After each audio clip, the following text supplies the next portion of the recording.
یا ایھا الناس اتقوا ربکم الذی خلقکم من نفس واحدۃ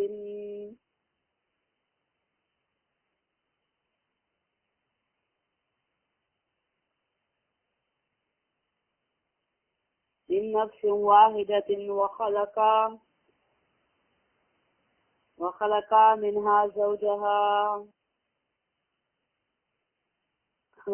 منها زوجها وبث منهما رجالا كثيرا ونساء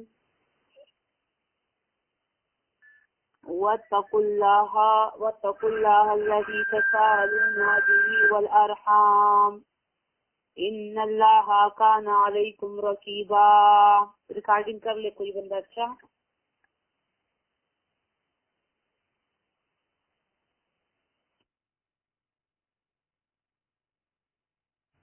جی میں کر رہی ہوں. جی کر.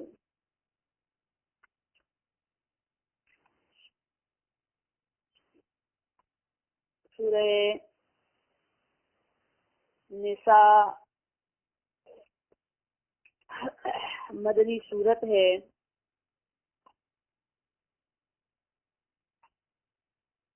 سورہ نساء مدنی صورت ہے.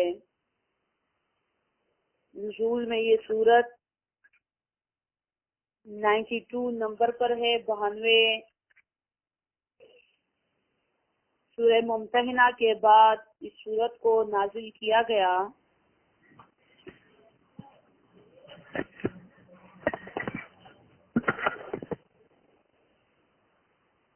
اور ترتیب میں یہ سورت قرآن کریم کی ترتیب میں یہ سورت 4 نمبر پر ہے. سورہ آل عمران کے بعد یہ سورت لگائی گئی قرآن کریم میں. اور سورت کی ابتدا میں ہم 5 باتوں کا تذکرہ کرتے ہیں جو کہ ہمارے اساتذہ کرام کا طریقہ ہے. پہلی بات سورت مکی ہے، مدنی ہے، نزولاً اور ترتیباً کون سے نمبر پر ہے. دوسری بات اس کو ربط بولا جاتا ہے کہ ان 2 صورتوں کے مابین ربط کیا ہے، تعلق کیا ہے. تو ہم پھر ربط ذکر کرتے ہیں، کبھی 4 کبھی 5 کبھی 10.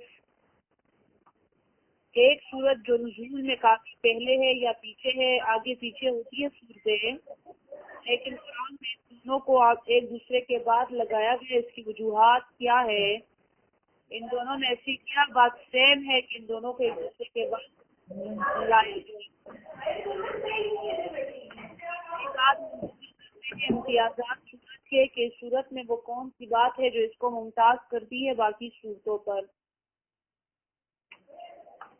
اور چوتھی بات مقصد صورت کا ہم ذکر کرتے ہیں کہ صورت کس مقصد کے لیے نازل ہوا، دعویٰ صورت کا کیا ہے، مقصد صورت کا کیا ہے. اور 5ویں بات ہم ذکر کرتے ہیں تقسیم صورت کی. صورت کی تقسیم کبھی 2 حصے، کبھی 4 حصے، کبھی 3 حصے، کبھی 5 حصے، کبھی 6 حصے بھی ہوتی ہے. وہ پھر ہم آخر میں ذکر کرتے ہیں. مضامین کے اعتبار سے صورت کئی حصوں میں تقسیم بھی ہوتی ہے.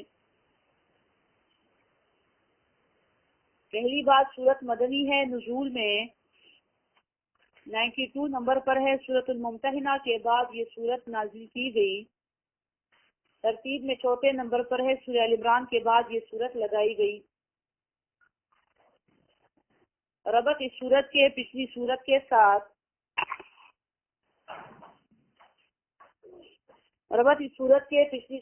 ساتھ پہلا ربط یہ ہے، سورۃ الفاتحہ میں 3 فرقے بیان ہوئے، منومن علیہم، مغضوب علیہم اور ضالین. آخری آیت میں بقرہ میں مغضوب علیہم کا بیان تفصیلی ہوا. سورہ آل عمران میں ضالین کا بیان تفصیلی ہوا.